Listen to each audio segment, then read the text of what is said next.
Saudara Kepala Badan Nasional Penanggulangan Bencana BNPB mengaku kaget melihat dampak banjir bandang di Kabupaten Tapanuli Selatan, Sumatera Utara. Penanganan khusus pun akan dilakukan pemerintah agar kondisi pasca banjir bandang ini cepat teratasi. Usai turun langsung ke lokasi banjir bandang yang terjadi di Kecamatan Batang Toru, Kabupaten Tapanuli Selatan, Sumatera Utara, Kepala BNPB Letnan Jenderal Suharyanto mengungkapkan kesedihannya.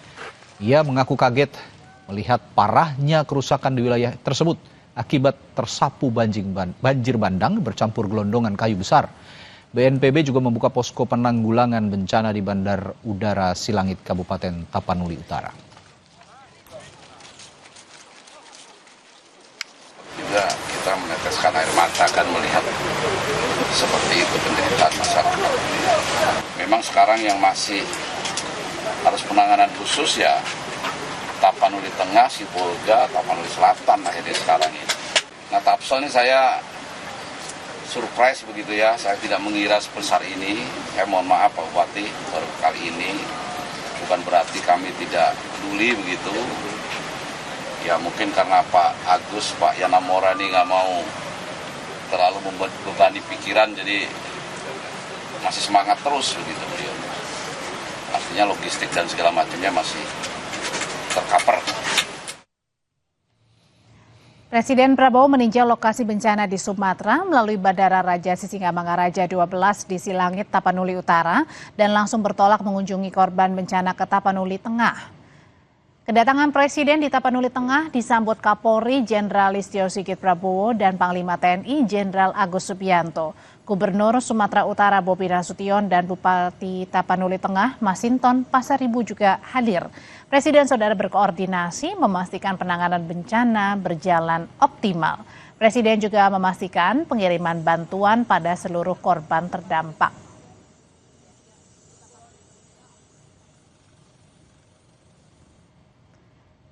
Presiden Prabowo Subianto meninjau jembatan Pantai Dona di Kuta Cane, Kabupaten Aceh Tenggara, Aceh yang terputus akibat banjir bandang.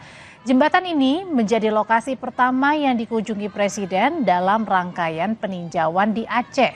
Usai meninjau jembatan yang rusak karena banjir bandang, Presiden kemudian melanjutkan ke posko pengungsian Desa Bambel Baru yang terdampak banjir di Aceh Tenggara. Prabowo yakin telah memberikan anggaran yang cukup untuk fasilitas dan prasarana di tiap desa dengan melakukan efisiensi di lini pusat.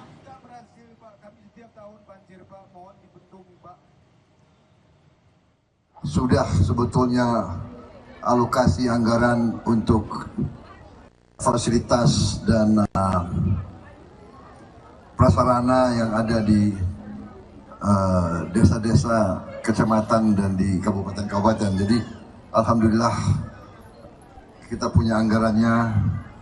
Kita lakukan penghematan banyak di pusat supaya sebanyak mungkin bantuan, sebanyak mungkin kita bisa membantu kepentingan rakyat di paling bawah, desa, kecamatan. Itu sasaran kita. Alhamdulillah saya senang, saya lihat sudah ada dapur BGN sudah ada di Kota Cane ini. Alhamdulillah. Ya.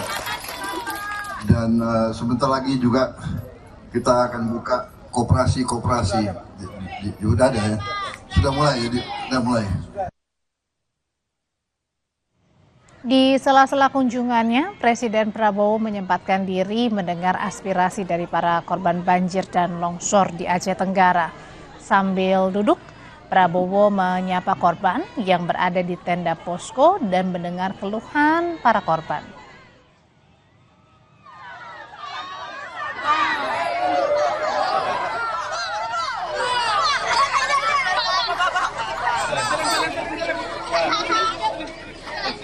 Presiden Prabowo langsung mendatangi posko pengungsian korban banjir dan longsor di Padang Pariaman, Sumatera Barat.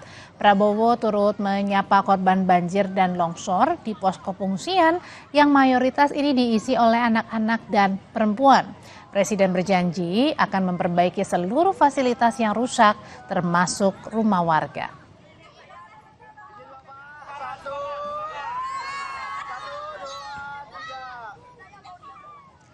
Saudara, distribusi bantuan ke tiap wilayah yang terdampak banjir bandang dan longsor di Aceh terus dilakukan.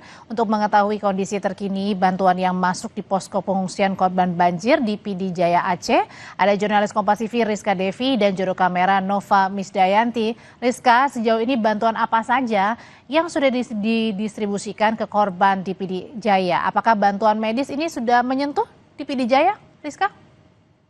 Ya, benar sekali Audrey, saat ini memang untuk proses distribusi bantuan ini memang sudah dilakukan sejak beberapa hari yang lalu, baik bantuan dari pemerintah kabupaten setempat maupun dari relawan-relawan, dan juga saat ini untuk tim medis ini bisa dilihat di layar kaca Anda, ini memang sudah tiba di kantor Bupati PD Jaya dengan sejumlah alat-alat medis kemudian, dan juga tim medis ini ada dari Kemenkes, kemudian ada juga dari Poltek dan juga sejumlah tim relawan lainnya. Sementara dari hasil wawancara kami bersama dengan Bupati ini sempat Hasan Basri, Bupati PD Jaya ini menyebutkan bahwa memang hingga saat ini masih ada 8 desa yang terisolasi begitu karena air yang masih berada di ketinggian 1 meter atau setinggi pinggang orang dewasa, sehingga untuk pendistribusian logistik ke daerah ini memang belum sampai begitu.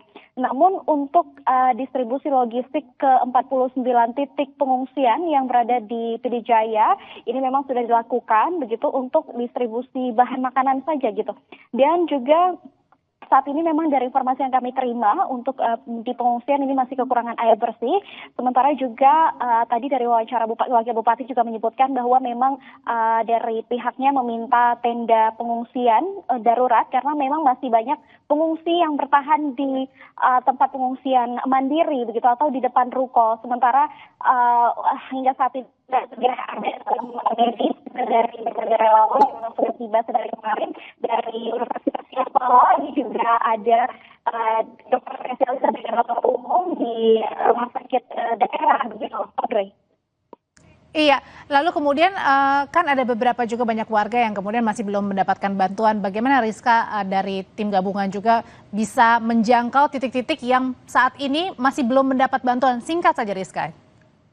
Ya, saat ini memang dari pemerintah ini sudah mengupayakan bagaimana mungkin bisa menjangkau titik-titik yang masih terisolasi, dikatakan yang tidak akan ada pembangunan kehidupan rawat atau melalui udara atau didistribusikan melalui jalan migrasi yang memang masih sedang diupayakan begitu. Baik, terima kasih laporannya dari PD Jaya Aceh, jurnalis Kompas TV Rizka Devi dan juru kamera Nova Misdayanti yang menceritakan bagaimana bantuan saat ini tengah terus didistribusikan bagi korban terdampak banjir dan juga longsor. Saudara, Kementerian Dikdasmen atau Pendidikan Dasar Menengah mencatat sebanyak 1.009 satuan pendidikan di Aceh, Sumatera Utara, dan Sumatera Barat terdampak bencana banjir dan longsor. Dan saudara, menurut Dirjen PAUD Dikdasmen Gogot Suharwoto, jumlah satuan pendidikan yang paling banyak terdampak berada di Sumatera Utara. Gogot bilang jumlah ini masih mungkin bisa bertambah dari jumlah kerusakan akibat bencana di Sumatera. 62.000 siswa terdampak dan untuk sementara terhenti hak pendidikannya. Kemendikdasmen kedepannya berencana akan mendirikan tenda sebagai sekolah darurat untuk ruang belajar sementara.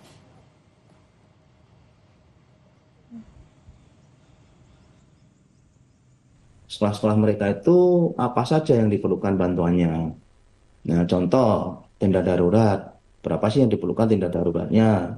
Kemudian perangkat untuk pembelajaran, namanya school kit ya, mulai dari buku, seragam, sepatu, juga alat-alat tulis ya, yang bisa digunakan pada saat mereka harus belajar di tenda-tenda ya, atau tempat-tempat pengungsian.